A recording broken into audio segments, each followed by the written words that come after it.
outside in the forest tonight.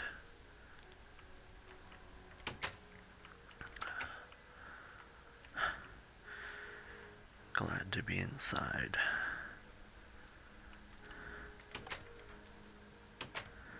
Let's grab some food from the fridge, shall we?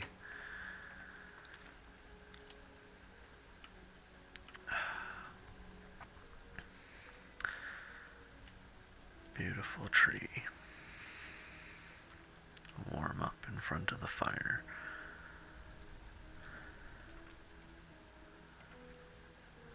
And read a Christmas fable this Christmas Eve or Christmas Day for those who don't have anyone to go home to for the holidays or couldn't make it home to anyone on the holidays. I offer this reading to give a little comfort to those who may need it. I hope you all enjoy.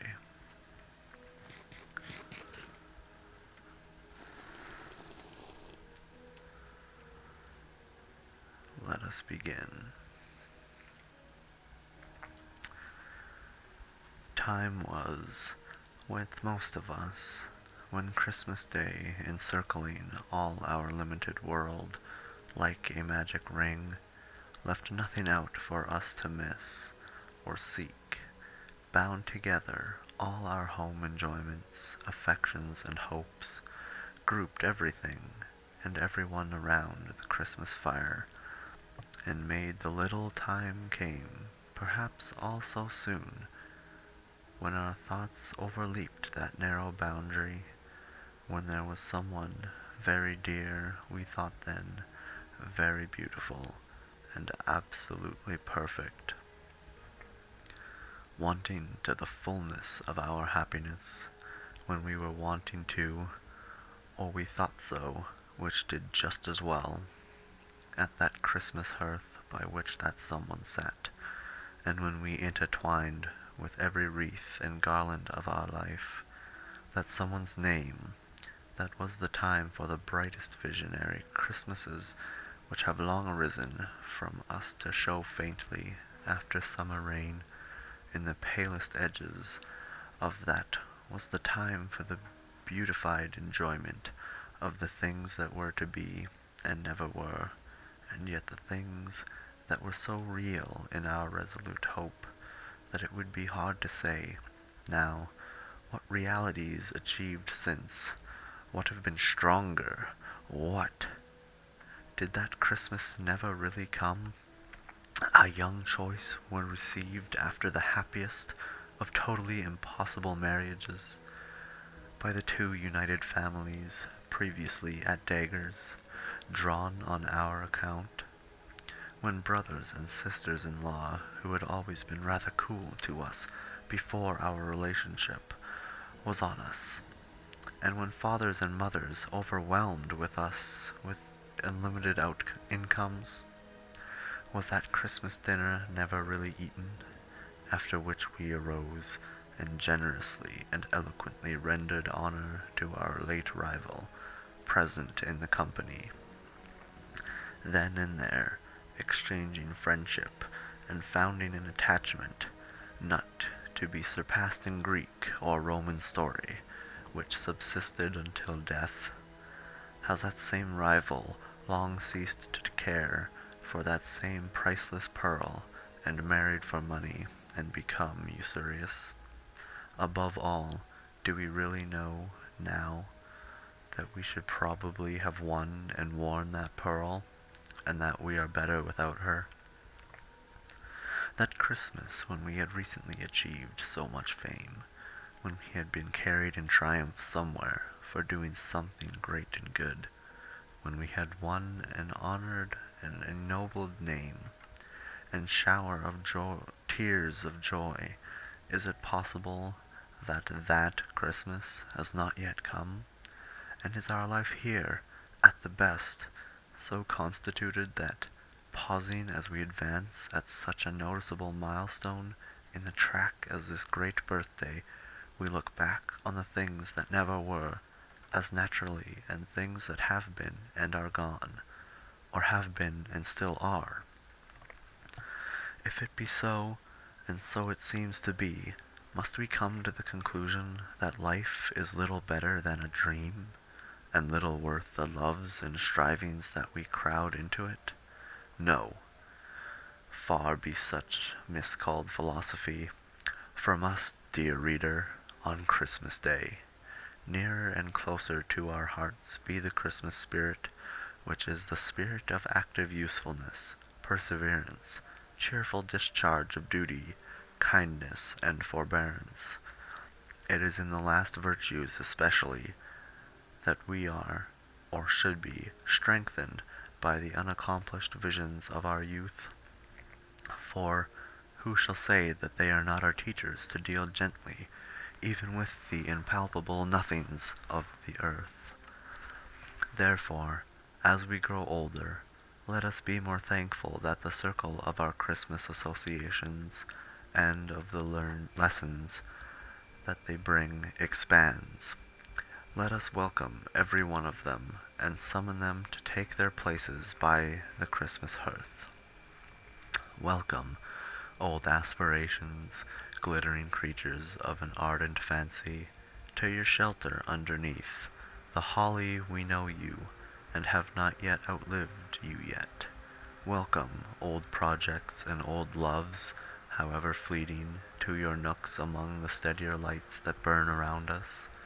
Welcome, all that was ever real to our hearts, and for that earnestness that made you real, thanks to heaven. Do we build no Christmas castles in the clouds now? Let our thoughts, fluttering like butterflies among these flowers of children, bear witness before this boy.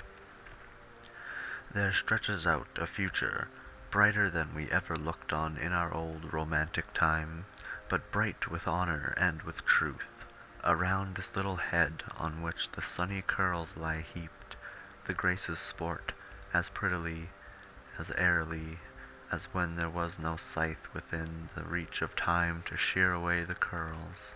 Upon another girl's face, near it, beside her but smiling bright, a quiet and contented little face, we see home fairly written, shining from the word, as rays shine from a star.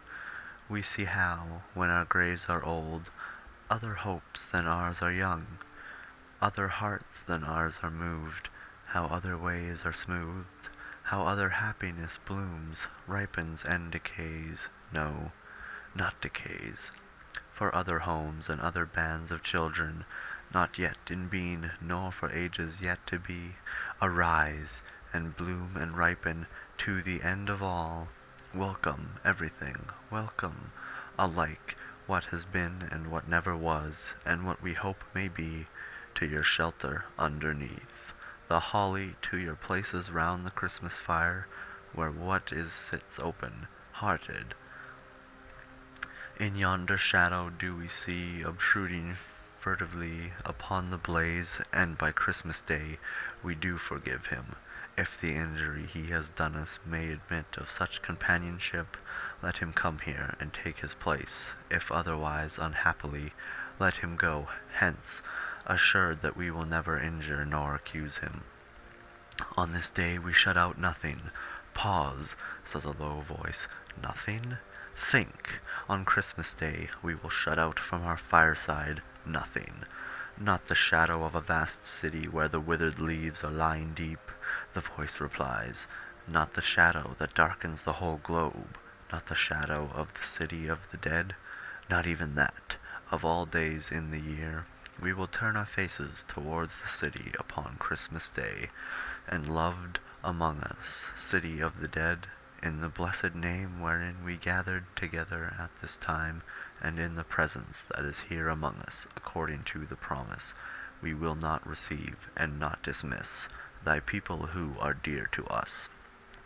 Yes, we can look upon these children angels that alight so solemnly, so beautifully among the living children by the fire, and can bear to think how they departed from us, entertaining angels unawares, as the patriarchs did, the playful children are unconscious of them, can see a radiant arm around one favorite neck, as if they were a tempting of that child away.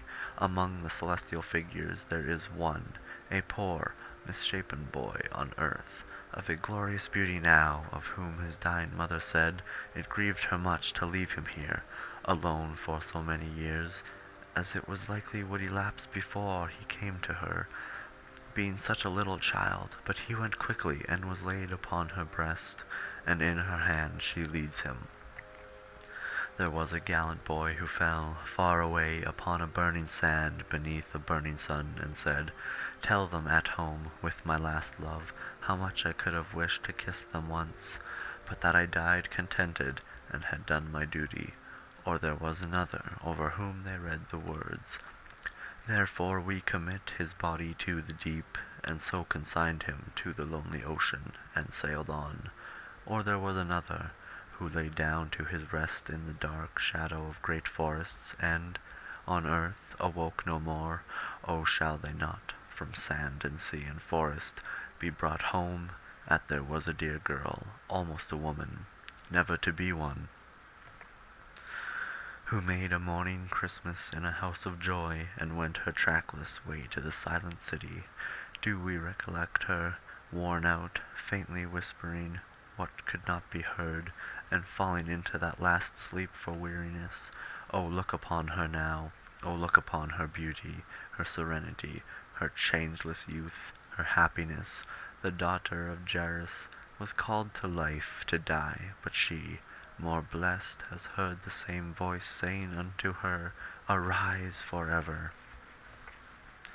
We had a friend who was our friend from early days, with whom we often pictured the changes that were to come upon our lives, and merrily imagined how we would speak, and walk, and think, and talk, when we came to be old. His destined habitation in the city of the dead received him in his prime.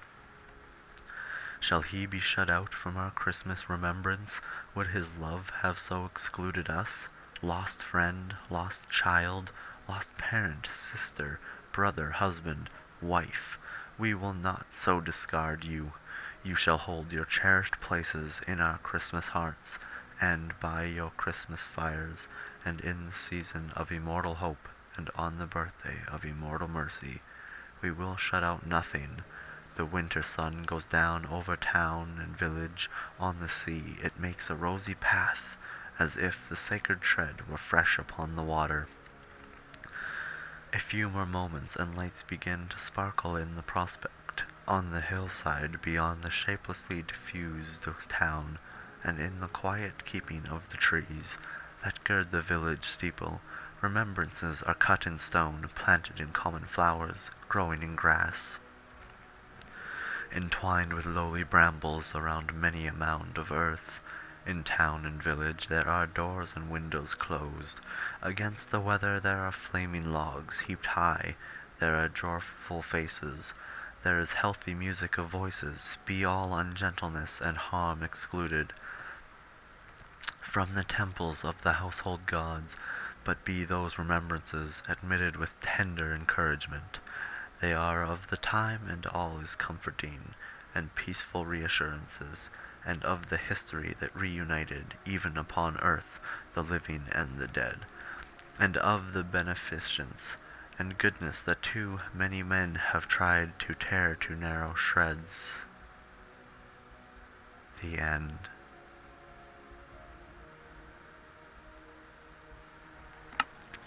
This Christmas story is titled, "What is Christmas as We Grow Older?" Originally written by Charles Dickens. I do hope that you enjoyed the story and maybe got something out of it, as well as I hope this video helped you. Have a Merry Christmas and Happy Holidays.